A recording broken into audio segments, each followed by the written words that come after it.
Shall we do another raffle or speaker now? Speaker. Okay, lovely. Our next speaker is Aditya Birla Group's Executive President for Strategy and Business Development. He joined the ABG Group in January 2018. He writes and teaches regularly on innovation, leadership, business models, digitization, etc. across leading business schools in the country and the world. He is an avid sports watcher, a great fan of Manchester United and Barcelona football teams, John McEnroe and Roger Federer as idols. D. Shivakumar, or just Shiv, is a believer in giving back to society. He's been on the board of governors of IIM Ahmedabad between 2012 and 17. He was on Godrej Consumer Board between 9 and 17, 2009 to 2017, and he's currently the chairman of Mobile Marketing Association and chairman of the Advertising Standards Council of India. He's currently on the board of XLRI and IIM Udaipur. Shiv has been awarded many a times in his career, and the awards most dear to him are the two Distinguished Alumni Awards he got from IIT Madras and IIM Calcutta. Prior to the role with the AB Group, Shiv was chairman and CEO for Pepsi, and before that he was the CEO for Nokia for India and later emerging markets for nearly a decade. Shiv worked in HUL for a number of years, mostly in marketing, and he's worked with over 50 brands, launching them and transforming them. 50 brands, ladies and gentlemen. We've been trying to get him to PS for several years now, and this time he's taken time off his very, very busy schedule. Amit's persuasion has worked this time. His talk today is titled Business in the Next Decade. Let's all give a warm and befitting welcome, Mr. D. Shivakumar. Big round of applause, please.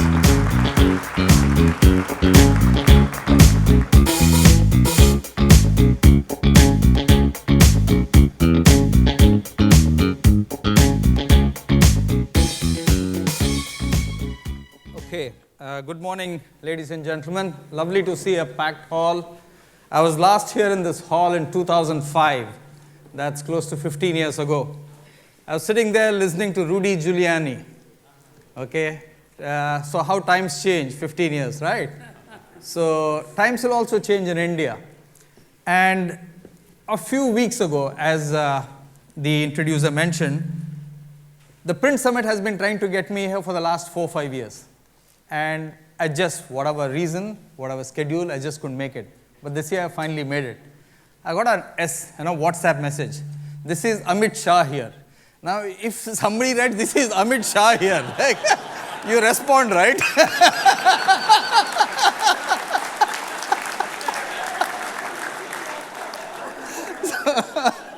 So thanks to Amit Shah, I'm here, okay? Okay, so I think I have 44 minutes left. What I'm going to talk with you today is 6 thoughts for what I call MSMEs. Okay, I'm told many of you in the hall are MSMEs. I've worked with a number of MSMEs in my career over the last 30 years, and I have 6 thoughts for you going forward. But before that, I want to give you some what I call my comments about India in 6 slides. These are the 6 things that I'll talk to you about. India, its GDP, the top 10 companies by market cap, top 10 by profit after tax. Then digital, what's happening in the digital world, how are the numbers looking? Media consumption, okay? Indians, what are they consuming? How much time are they spending? And who is the competitor there? Millennials, how are the millennials behaving in terms of their own expenditure as well as savings? Then I'll talk about the evolution of trade. Retail, organized trade, e-commerce, and then I have 2 slides on MSMEs and the role that MSMEs play in an economy like India. So these are the 6 things that I'm going to cover. Does that make sense? Okay, first up on India, my opening hypothesis. Number 1, India is unique, will always be unique, has been different, and will never follow the model of any other country. If anybody tells you that, they are dead wrong. Just remember this, okay? A lot of people have told me through my career to follow Mexico, Brazil, Russia, China, all rubbish. I tried following it. 1 year I wasted time. That's all I'll tell you, okay? Even if you look at it, the BRICS was formulated in 2001. One. Okay, Jim O'Neill of Goldman Sachs. Even if you take the last 18 years, India has done very differently from Brazil, in deep trouble, very differently from Russia, moderate trouble, very different from China, and no comparison to South Africa. So somebody happened to put the acronym BRICS together, that's all. But did each of these behave in exactly the same manner? The answer is no. So if somebody tells you that India will follow China or Indonesia or something, don't believe them. India is extremely different. That's my experience over 30 years. Next, India will change faster than most of the countries. It's already changed a lot. I know we are impatient, we want it to change faster. It's already changed a lot. I'll show you some data. We'll change even faster, is my submission to you. It's so because of its unique demography, the number of young people we have, a unique savings culture, close to 30%, a unique education system where higher education is really top-notch, whereas the primary education is not top-notch, and we have a number of resource constraints. Our development is around the top 20, 30 cities, that's it, if you technically look at it. Our development is not widespread. So because of this uniqueness of India, there is this hunger to always do better. Number 3, everything in India that can be done digitally will be done digitally. Okay. So that might be bad news for the paper industry, right? Some parts of the paper industry. But it's good news for consumers. Anything which can be done digitally will be done. India will adapt and adopt faster than any other country that I know, save China. Okay? So that's number 3. Number 4, MSMEs are a very big contributor to India's GDP. I don't think people recognize that sufficiently. We do recognize it intellectually, but we don't do enough about it. And I have some thoughts on what we could do, which is the big working with the small.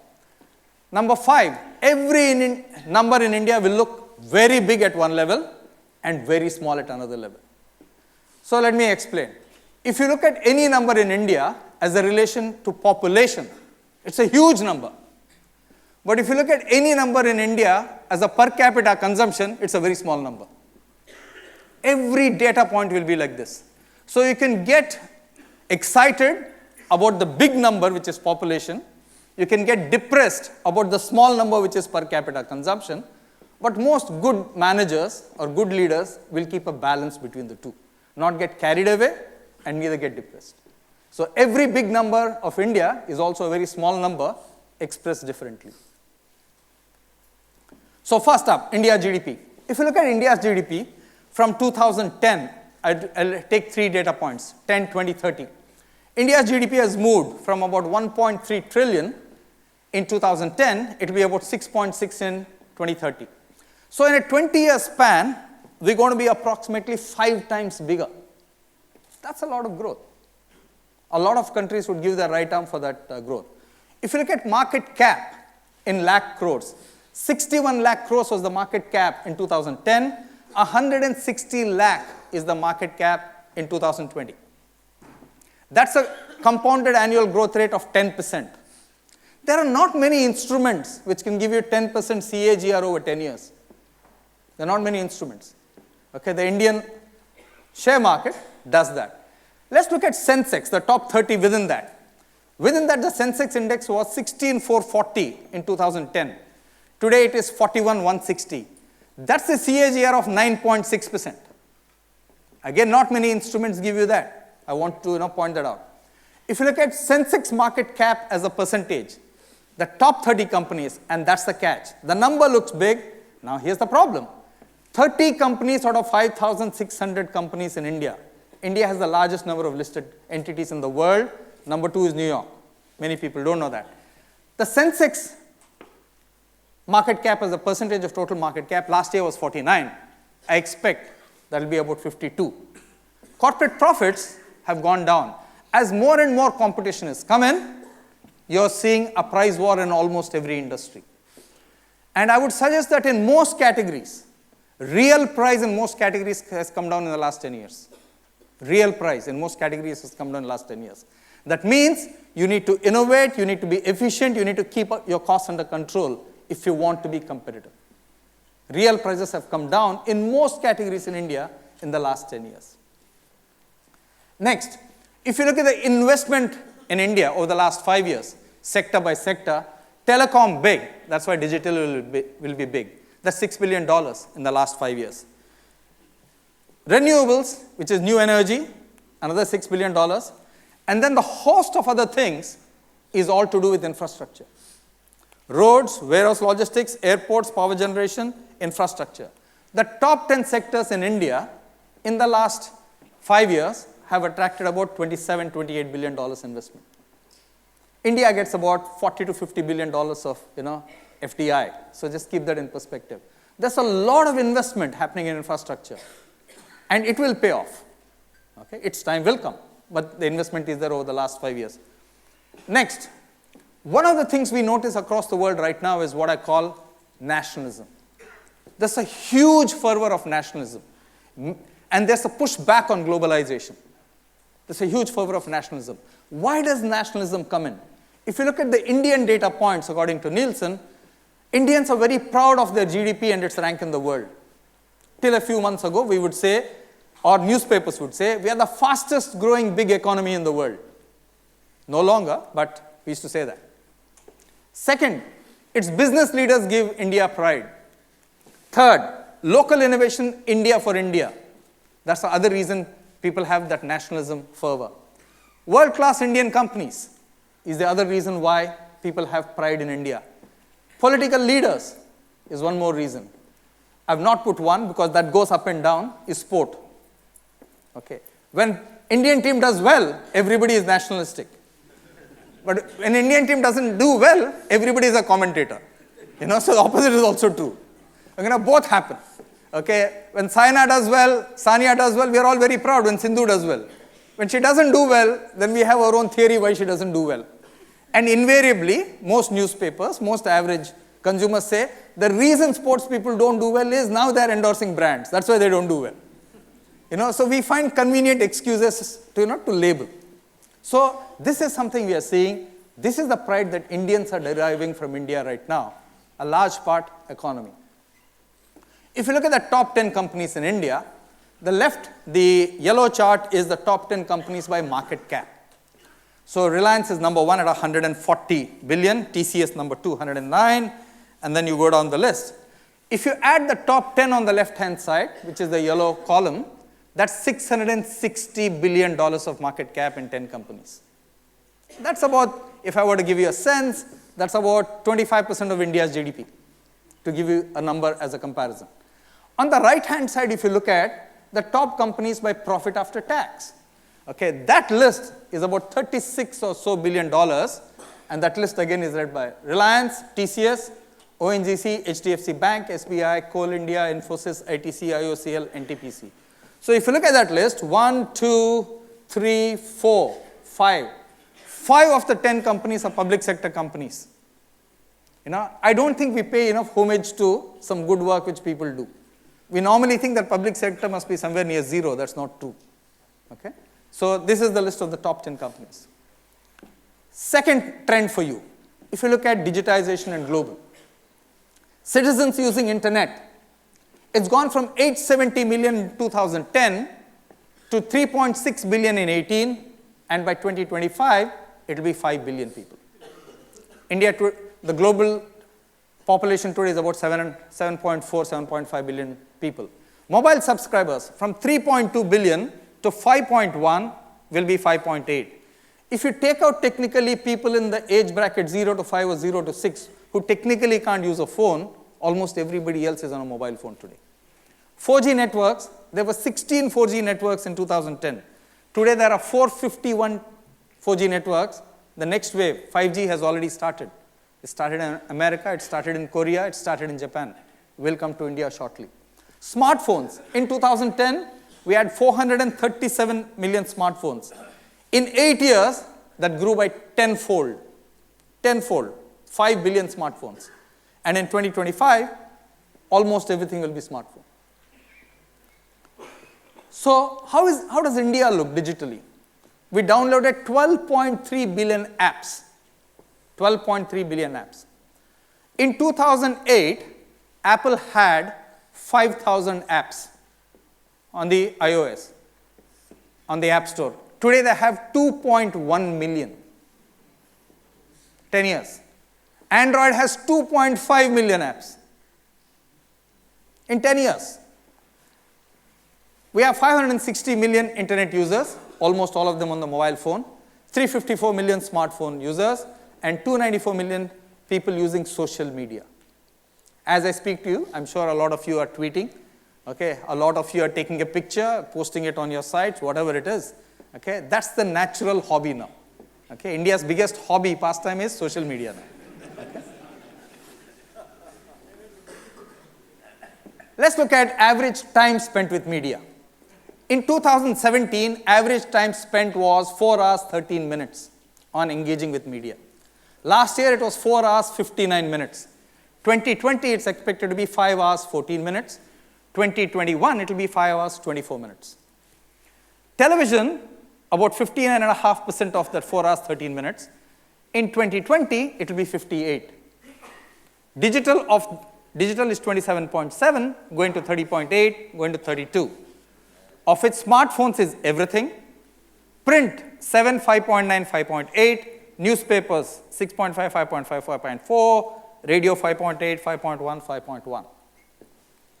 While the absolute time spent on print media is the same, but in percentage terms it's changing.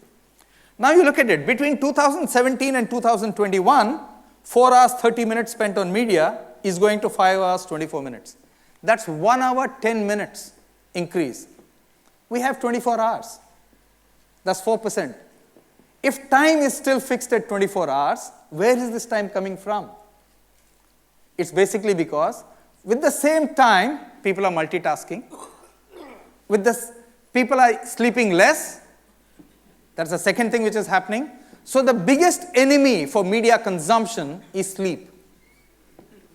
Biggest enemy is sleep. If you can get more and more of the sleep time,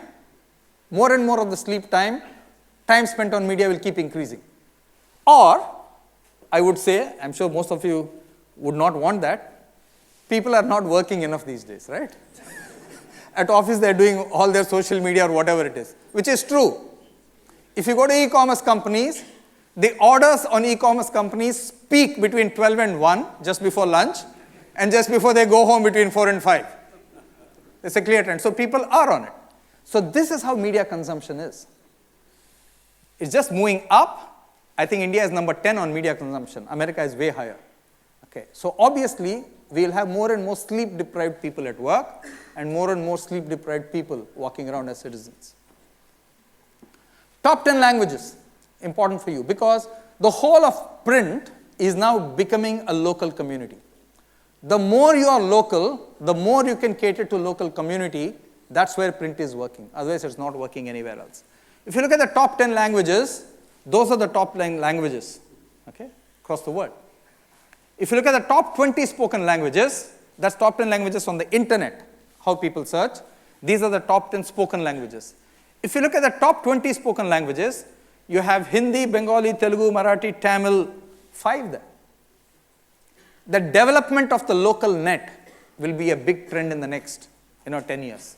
It's already happening. More will happen is my hypothesis. And you'll see a hell of a lot of it. Okay? You'll see a lot more creative, a lot more content in the local net. And there will be outstanding work.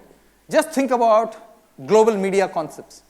Things like Dancing with the Stars, Who Wants to Be a Millionaire, KBC, etc. They started as English-speaking concepts. Today, the biggest success of KBC are things like Oriya KBC, Tamil KBC, Telugu KBC. The same will happen in the net. It's just a matter of time. Next 10 years, you will see this. The top 3 social apps by country. China, WeChat, number 1. QQ, which is Tencent, number 2. Kwai, number 3. India, WhatsApp, Instagram, Facebook. Japan, Line, Twitter, Instagram. UK, WhatsApp, Snapchat, Instagram. USA, Snapchat, Facebook, Instagram. That's an interesting development there. If you look at that list, 4 are Instagram. 2 are Facebook. WhatsApp is 2, but you can also say WeChat is a form of WhatsApp, etc.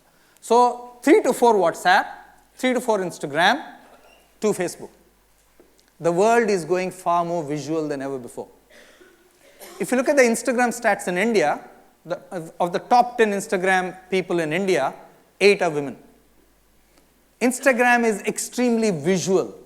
It's general neutral. You will see more visual in the social media in the next 10 years and even the next 5 years. That's a big trend we are already watching. Okay? Let's go number 4, millennials. Everybody talks about millennials. India is the millennial capital of the world. The sheer numbers are just staggering. How do millennials spend their money today? If you look at monthly expenses, necessities 29%, education 17%, utilities 14%, personal grooming 12%, lifestyle 11%, savings 11%. I mentioned to you that India saves 30%, of which 10% is corporate, 20% is individual. Millennials are saving at the rate of half the average. That's not good for future investment for the country if the savings are not good. However, if the millennials are asked, if you got extra money, what would you do? Your salary today is 1 lakh rupees, tomorrow it goes to 1.5 lakhs. What will you do with the balance 50,000? This is how they spend their money, that extra. Entertainment and eating out, 33%. 1/3. Not surprising. Apparel and accessories, the need to look good, 21%. Mobiles and computers, fear of missing out. I want the latest technology, 11%. Home appliances, 8%. Vehicle ownership, 5%. Leisure, 3%. Savings, 10%. Any which way you look at it, whatever the millennial earns, he will save 10% from the current of 20%. Everybody else, his father saved 20%, his grandfather saved 30%, but he's at 10%. Maybe his kids will save 5%. Okay, so I think that's where we are. So this is what's happening, savings coming down while they're in the workforce. Where will incremental spend happen? And this data is from Bain Price over 2018 to 2030. 12 years. In these 12 years, incremental expenditure over current sectors is about 3 trillion. 3 trillion, that's a lot of money. Where will it be spent? Premiumization is huge. Healthy and organic is huge. Buying more of the same is about 40 to 50%. So you can safely say that every industry you serve, whatever product you are in, about 40% of the products will continue to be what they are by 2030. The other 60% will change. Many will get premium, many will get healthy, whichever industry you're in. Just keep that in mind. Okay, so you better pivot quickly. So let's look, food at home. 25% of people are saying, I'll pay more for premium brands in the next 10 years. 32% are saying, 1/3 are saying, I will go healthy and organic. About 43% are saying, I'll buy more of the same, which is what I have today. Total spend on food at home, 1.3 trillion, incremental spend. Dining out, 38% premium dining out, 62% more of the same. Alcohol, 50% premium, 50% buying more of the same. Personal care, soaps, shampoos, etc. 59% premiumization, one of the fastest growing premiumization categories. It has a huge implication on the packaging industry. If you look at the packaging of today compared to when I was the brand manager 15 years ago, it's chalk and cheese. Tomorrow will be even more chalk and cheese. Okay, so premiumization of packaging is fundamental to consumers wanting to pay more for premium brands. You cannot have the same old packaging and a superior product. Apparel, 33% premiumization. Formal wear, going to go up to 25%, buying more of the same, 42%. Transport, 6%, ride sharing, 9%. Communication, 72%, same is 28%. Health and fitness is big at 10%. Entertainment, 16% premiumization. Travel premiumization, 23%. This is the shape of spend over the next 10 years. So whichever business you are in, if you are looking at buying more of the same, you have to be extremely cost efficient because prices will come down again and again and again. You'll be beaten down to death. That buying more of the same will be a commodity game. The premiumization will be what I call the sensory game. The more you can build sensory value into the whole packet, the look, the appeal, the smell, every single thing, that's where the premiumization will come. Otherwise, it will not happen. So 3 trillion out there for the next 12 years, incremental spend over where we are today. The bulk of it coming in food, which is 1.3. Let's look at trade dynamics. How will Indians shop? Where will they shop? If you look at the trade value in 2017, was $672 billion. In 2022, it was $1,200 billion. In 2030, it's expected to be close to $3 trillion. Traditional trade, which is mom and pop. In FMCG, there are about 10 million retail outlets in the country. All categories put together, there are 15 million retail outlets in the country. India has one of the highest penetration of trade in the world. Traditional trade spend was 89%. 89% of all business was transacted through traditional trade in 2017. In 2022, that will be 82.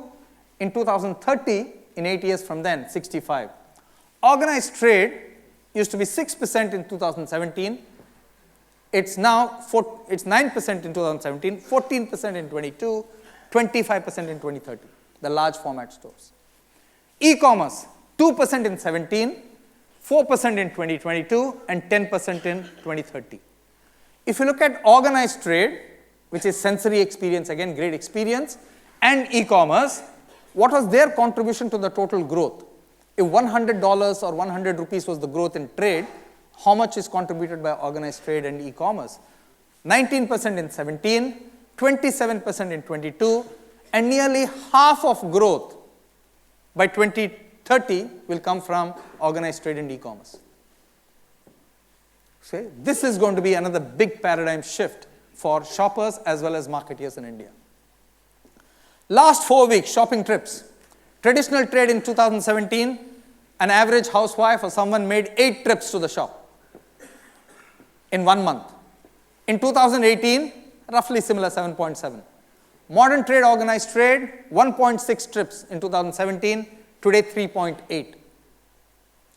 A lot of people say, yeah, I'll go to modern trade. It's at least air conditioned, I can walk around. The street is not air conditioned.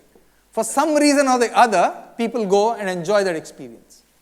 Third, online, 1.6 trips in 2017, today 3.3. As a result of this, people are not scared of premium brands thanks to online. They sit in their house, they browse the sites of some of the most premium brands. Because seeing is not paying, right? There's no expense involved. So all the women are, tapping into a Rituberi or whatever it is, or a Louis Vuitton or a Bally shoe or whatever it is. It's good to see. What's wrong? There's nothing wrong. Forget window shopping. Now we are screen shopping, right? We're just seeing it happily and then going home. Huge trend. And that will only get bigger and bigger as more women have smartphones and the population of smartphones moves up. Now, MSMEs. Total number of MSMEs in India in 10 years ago was 30 million. This is non-farm. 10 years later, in 2019, it's 63 million. If you look at number of people employed by MSMEs, in 2010 was 69 million people. Today it's 110 million people. So if you take total number in the workforce as anything between 600 million to 700 million people, close to 15% of that is employed by MSMEs. Now look at number of people employed per MSME. Was 2.3 people in 2010. Today it is 1.7. So we have many more people who are what I call a single bag MSME. Every person who has intellectual knowledge is a consultant today. He's one, but he's a consultant. So a lot of people, single entrepreneurs, just one person. That's what you do. The total value, production was 9.82 lakh crores, and last year the gross value added was 44 lakh crores. So if you look at the share of GDP of MSMEs has been about 30%. To put that in perspective, if you look at agriculture, agriculture accounts for 15% of India's GDP. All of industry accounts for, manufacturing industry accounts for 30% of GDP. So if you put it in perspective, MSMEs are a huge part of the Indian economy and the value added. That's what I want to leave you with here. Okay? However, the biggest challenge for MSMEs is not capability. In today's world, you have free technology. Technology is freely available. Especially at a unit cost level, okay, all of software is freely available to you. Salesforce.com, you can work all your software on the net, on the cloud. You don't need to worry. Technology is freely available to you today. If you look at management capability, companies with less than 10 people have more technical capability than large companies, because large companies don't want to change. Young companies are getting young people, more relevant people with the right skills. Old companies are not getting that.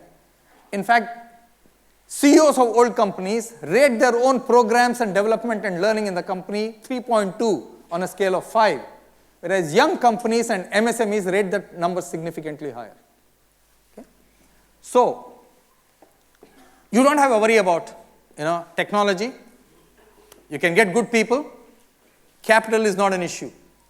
The real issues in terms of what MSMEs need to focus on is customer, innovation, responsiveness. Those are the things you really need to spend a lot more time on. That's where you're falling short. And this is my theory, and I've said this in all the companies I've worked. The concept of small is, small is beautiful, etc. A lot of people have said that. The key to success of MSMEs in the future is working with the ecosystem of large companies. You have to work with large companies in order to be successful. You cannot work on your own to be successful. You have to form partnerships with large companies. This is exactly what happens in Germany. Okay, which ecosystem, there are thousands of MSMEs there, but they work with large companies. And that's what I would urge you to do. The large company has the resource, you should have the idea, you should have the speed. That's when that partnership will work well. So wherever you are, whichever industry or sector you are, anchor yourself to work with 2-3 large companies and really grow yourself as well as that large company. Because large companies are very hungry for growth, but their internal processes and systems are so slow, they're not getting enough ideas for growth. That's where you can help them. You can make them feel the heat of the market or the innovation from the market faster than they can do it on their own. So I believe the model of the future MSME is to work with large companies and form an ecosystem. The biggest challenge to MSMEs is credit. If you look at credit to MSMEs, the total debt for MSMEs is about 69.3 trillion. The formal sources of debt, however, are only 10.9, which means the balance money of 59 is coming from own sources of friends. Own money or family money. That's where it's coming. Informal sources of debt, that's what I mentioned, 58 trillion. That's a lot of money at very varying interest rates. And that's a big challenge for MSMEs. And I think the government needs to do more here if we really want to prosper. Now let's look at the 10.9 trillion and the composition of the formal sources of debt of 10.9 trillion. Scheduled commercial banks is 8.8 trillion out of that. NBFCs is 1.5 trillion. Now if you look at the scheduled commercial banks, how does that 8.8 trillion split? Public sector banks lend you 5.4, private sector banks lend you 3.1, foreign banks lend you 0.3. There is still a large gap of debt which somebody has to, write. And that's a big challenge for MSMEs. So your growth is not constrained by technology or people or anything like that. Your growth is constrained by the funding which you need to get. That is what is holding you back. And that is what I believe in every industry body of yours, wherever you go, this is the point you must be talking about. How do you get more funding to truly grow your business and to grow MSMEs? So, my last slide is, I said I'd have 6 thoughts for you. Those 6 thoughts are around India. India will never follow any other model. India will follow a model of its own. You can be unhappy with that pace, you can be delighted with that pace. In some places we'll be delighted, in some places we'll be deeply unhappy. Every number about India when linked to population is a very big number. But every number in India when linked to per capita consumption is a very small number. You can get carried away and be extremely excited by the big number, or you can get depressed by the small per capita number. Okay? Doesn't matter. That's India for you. The top 10 companies I showed you by market cap, that's 660 billion, which is a fourth of the India's GDP. I showed you on the right-hand side the top 10 companies by profit after tax. 5 of the companies are public sector companies, and that total came to 36. We looked at digital. Digital is a huge wave across the world. The mobile phone is the default option right now across the world. We looked at apps, and we found that apps are growing far more visual. 4 of the list of the top 3 in those 5 countries was Instagram. And the other 3, 4 were WhatsApp. And then you had 2 Facebook. Visual is going to be very, very big in a future world. Media consumption, the enemy is sleep. The lesser people sleep, the more they'll consume media. And they'll consume media everywhere. Thanks to the net, you can stream and get onto the net wherever you are in the world. Okay? You're just a click away. In terms of millennials, they're saving about 10% right now. Even if we gave them extra salary, they'll continue to save 10. They will not save everything. Okay, so the average saving rates in India is 20. They're saving only 10. So that has a problem in terms of future investment to savings ratio, which every economy looks at. If you look at trade, there's a big shift to organized trade, buying in organized trade and buying from e-commerce. Buying from e-commerce has taken away the distance between premium brands and the consumer. There's nothing, in just seeing it. You can continue to see it. Okay, so that's one big trend. The bulk of the growth by 2030 is going to come in food, 1.3. Almost 40 to 50% is going to come through premiumization in every category. The total incremental spend of $3 trillion, 1.3 is in food. Apparel is big, and mobile phones and technology is also big. In terms of MSMEs, you contribute a little less than 30% of India's value added in terms of GDP. That's pretty significant. Okay, you are about 60 million plus strong right now, but you employ 1.7 per people. So every person who has an idea is an MSME today. The biggest challenge for MSME is that of the 69 trillion rupees debt which is required to fund the MSME sector, the formal sources are only very little. 58 is still untapped. And if MSMEs had more access to capital that way, I personally believe MSMEs will be a even more potent force going forward. Technology is not a problem. Software is not a problem. People capability is not a problem. In fact, you are uniquely placed to work with large companies and form an ecosystem by which you help them to be innovative and you help them to be fast and responsive to market changes as opposed to themselves doing it on their own, which they're very, very poor at. So that's all I had to say, ladies and gentlemen. I think you were 5 minutes late overall, so I think I give you back 5 minutes. Thank you very much for your time and attention. All the very best. Thank you so much, sir. That was a lovely talk. Big round of applause. And I request now Amit Shah, who's been instrumental in getting him to the event, to please help us thank him with a big round of applause.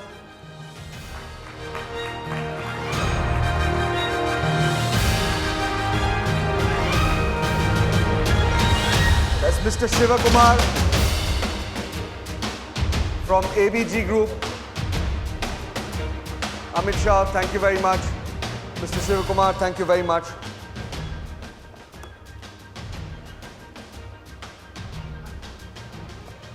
Great. Have we got time for a raffle? Okay, lovely. So now we got an Android this time. Last time we did iPhone, we'll do that again. But let's do an Android right now. Android phone ready, please. And to do the honors, I'm going to ask Prakash Patel of Bhumi World to come up on stage and give away the Android phone. Aye, Prakash bhai. Welcome. Hit the raffle box here, please, and unlock it. And please, let's choose it. Let's be on time.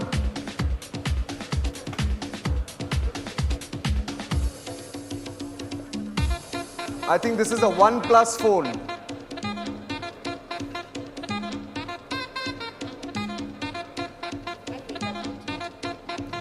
And the winner is, he has to be in the audience to get it.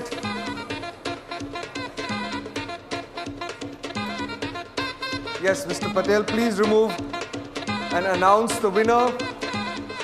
And the winner is, again, not applicable.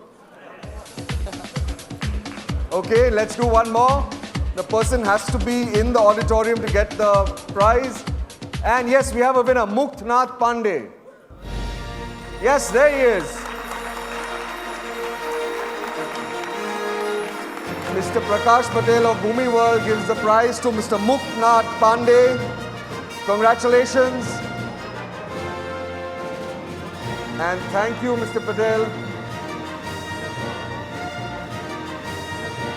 And thank you, Mr. Pandey. Thank you very much. Let's move on. We're bang on time. And let's move to our final speaker before lunch.